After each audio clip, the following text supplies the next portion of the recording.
Cool, es ist Projektwoche. Die Biogruppe mit Herrn Tönett und Fischereiexperte Nicola Gaudenz haben wir bei den Fischtreppen besucht.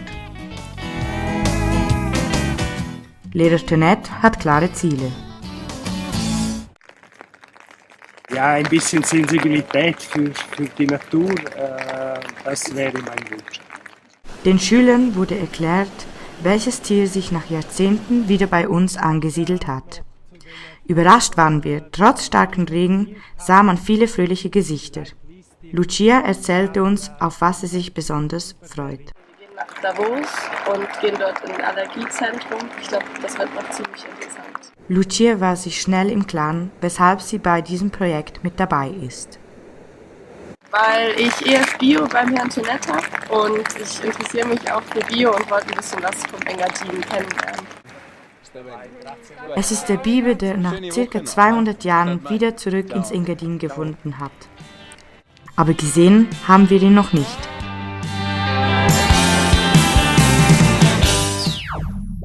Die Sportklasse ist manchmal auch ziemlich unsportlich, auch Vorlesungen müssen sein.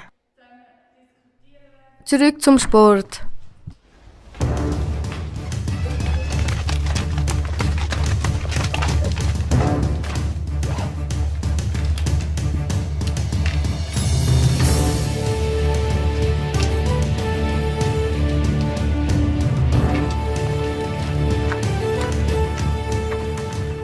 Gianfadri, was machst du jetzt? Ja, mich richtig vorbereitet fürs Training. Wird das Training anstrengend? Ja, eigentlich dürfte ich gar nicht trainieren jetzt. Wieso nicht? Ruhewoche. Ah, okay. Wieso macht man die Ruhewoche? Ja, damit man nicht übertrainiert wird und nachher die Leistung. Hallo zusammen, da sind wir bei der Sportklasse und das ist ihr Motto «Cool and Clean». Und da haben wir eine aus der Sportklasse, die sich bei der Projektwoche für die Sportklasse angemeldet hat.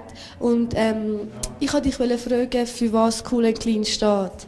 Ja, clean ist einfach, dass man ohne Doping mitmachen sollte und cool, wie der Sport halt Freude macht. Gut, und macht Sport dir Freude?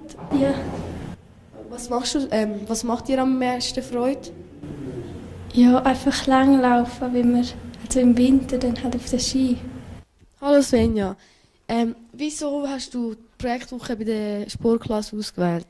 Also beim Projekt von der Sportklasse haben wir sehr viel Zeit zum Trainieren und nebenbei gibt es auch noch Vorträge über Sportler, wie es im Internet dargestellt werden und einfach Sachen, die man wissen sollte. Interessiert dich das auch? Ja, es hat mehrere Vorträge, die sehr spannend sind. Also gestern war zum Beispiel ein Vortrag, wo man gesagt hat, wie später, wo man sich melden sollte, wenn man zum Beispiel einen Beruf später machen will, wenn man nicht genug Geld hat oder wie man alles das organisieren sollte. Und gibt es heute auch noch einen Vortrag? Ja, heute ist ein Vortrag über Anti-Doping für uns am Nachmittag und es hat so wie zwei Gruppen.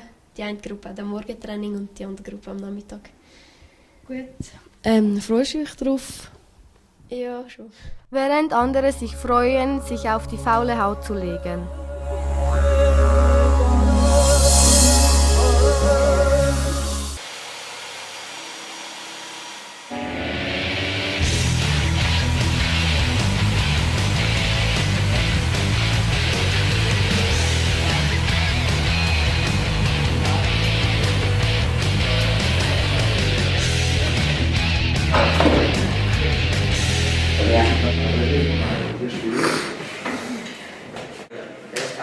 Wie man im Boden nennt. Der Boden ist nämlich betroffen. Wieso hast du das Thema ausgewählt bei der Projektwoche? Weil ich dieses Thema sehr mag und ja, weil ich das auch mal lernen will. Was hast du alles gelernt? Eine Software zu installieren und so eine Pinballmaschine zu entwickeln. Hat das dir Spaß gemacht? Ja, sehr viel. Was hat dir am meisten Spaß gemacht? Zu spielen. Kannst du uns erklären, wie das funktioniert? Also, im Prinzip fängt es so an, wenn er angeschaltet ist. Und dann kann man da zwischen verschiedenen Spielen auswählen. Und ja, zum Beispiel gibt es da Scared Stiff oder Medieval Madness oder Funhouse. Also ein Scared Stiff, das ist, glaube ich, das Beste. Dann drückt man auf Start. Jetzt sollte es eigentlich funktionieren.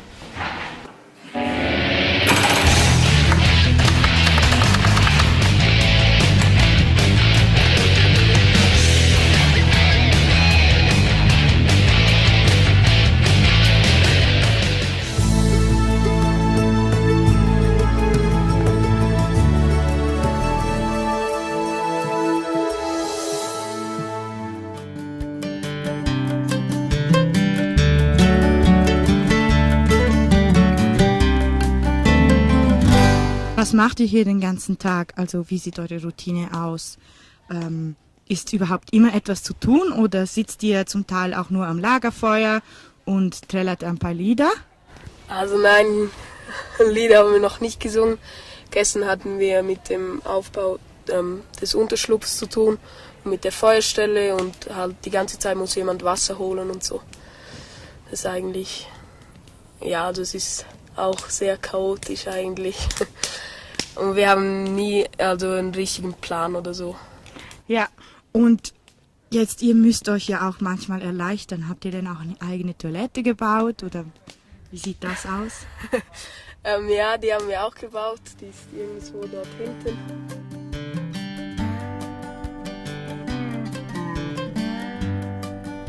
Wir wollen die jungen Leute hier für die Natur begeistern. Wir wollen ihnen ein bisschen auch beibringen, wie man in der Natur sich aufhalten soll, was man dort so machen kann, wie man einen Unterschlupf baut. Das ist eigentlich der Hauptzweck. Was macht man in der Natur? Wie kann man dort auch Spaß haben? Aber wie kann man dort auch sinnvoll überleben? Ist vielleicht ein bisschen zu viel gesagt, aber sinnvoll leben, sagen wir mal so. Weil als wir hier hochgekommen sind, hatten wir die Erwartung, dass sie wirklich das ganze Essen selber sozusagen sammeln und jagen. Jetzt haben wir hier gesehen, es gibt Pfannen, es gibt Rindsfleisch. Das ist ja nicht wirklich Überlebensstrategie pur. Also sie haben da schon eine gewisse Sicherheit. War das geplant oder ist es einfach mit der Zeit so zustande gekommen? Zum Teil war es geplant, zum Teil haben wir einfach auch sagen müssen, okay, wenn wir hier wirklich 4-5 Tage leben wollen, dann müssen wir ein paar Zugeständnisse machen. Und ich glaube, das ist auch nur ein erster Schritt für eine weitere Woche oder auch für das weitere Leben der Schüler, wo sie dann wirklich versuchen, auch aus dem Wald zu leben. Jetzt haben wir Herbst, wir haben vielleicht noch ein paar Pilze. Bei den Bären schaut es schon schlechter aus. Jagen können wir nicht. Da können die Schüler später mal einen Jagdschein machen, dann können sie sich den Hirsch sozusagen selber schießen.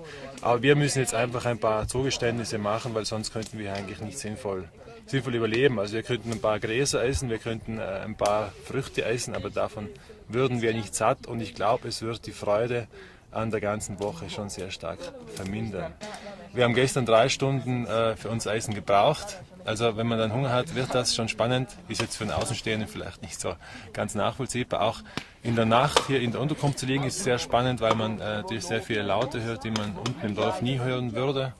Und auch, glaube ich, der Fuchs gestern hier unterwegs war und bei unserer Lagerstelle oder bei unserem Lager vorbeigelaufen ist.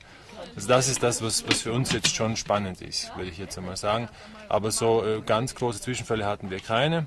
Die Stimmung war gestern und heute sehr gut, auch obwohl es die ganze Zeit geregnet hat. Das muss man ja mal schauen. Also wir haben oft Probleme, Schüler überhaupt zu motivieren, in die freie Natur zu gehen. Und diese Schüler machen es freiwillig, sogar wenn es regnet. Und schimpfen da überhaupt nicht drüber, sondern versuchen einfach das Beste daraus zu machen.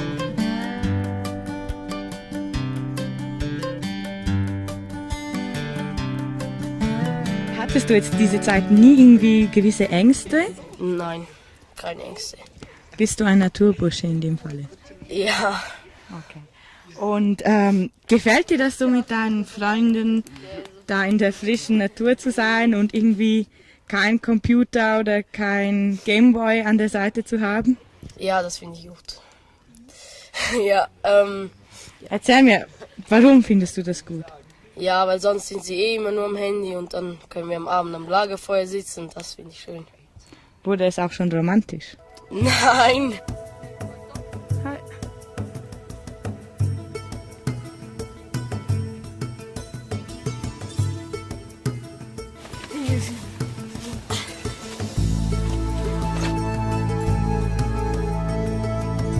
Grüezi miteinander, also wir sind das Regisseurenteam von der Projektwoche und müssen andere Gruppen interviewen.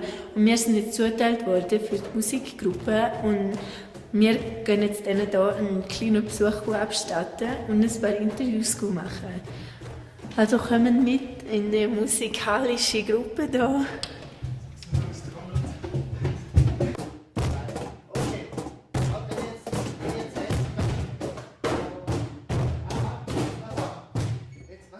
Gestern haben wir angefangen, ein Kakao selber zu bauen. Das ist jetzt noch am Trocknen und so. Und heute ist eine von der Musikschule da, wo wir lernen, ein bisschen Kakao zu spielen.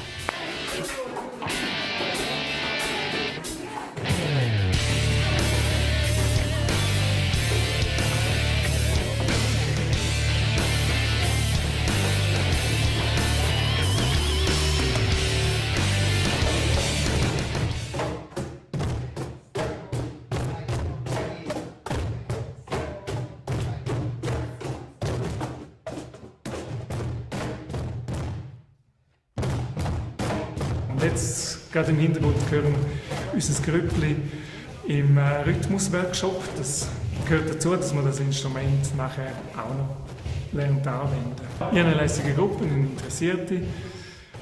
Gestern ein bisschen mit Werken. Sie sind sich nicht so gewöhnt, den ganzen Tag dran zu bleiben und zu schleifen. Und heute das Hirn ein bisschen lüften mit Rhythmus. Das passt. Was lernst du eigentlich dabei? Handwerken. Und die Töne, in der Woche lernen wir auch wie Töne und auch vorher haben wir auch gerade gelernt, wie die Schallwellen funktionieren und ja. So, das wäre es jetzt mit unserem Interview mit den Musikern und wir hoffen, es war spannend zum Zuhören und wir gehen jetzt wieder weiter.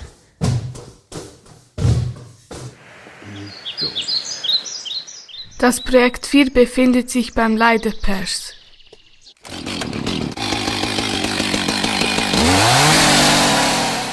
Die Gruppe, die nur aus Jungs besteht, bauen einen Zaun, um das Biotop zu schützen. Es erfordert viel körperliche Arbeit. Wow. So, okay. Ja. Mein Gott.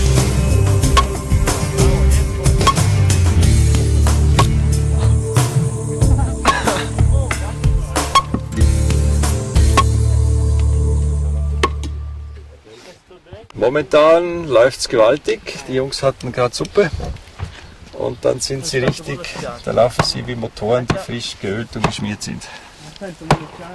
Das ändert sich aber oft schlagartig. Wenn dann etwas die Power ausgeht, ein bisschen zu viel Schlamm da ist nicht eine einfache Arbeit. Ist auch für die Jungs, für die meisten vermutlich was völlig Neues. Die sind diese Arbeit auch nicht gewöhnt, aber ich denke, die machen das ganz gut und wir schaffen das auch.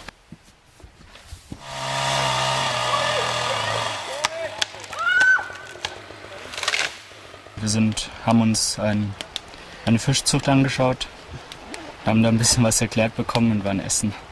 Das fand ich gut. Habt ihr Fisch gegessen? Nein, Schnitzel. Zwischendurch gönnen sie sich eine kleine Stärkung, um Kraft zu tanken.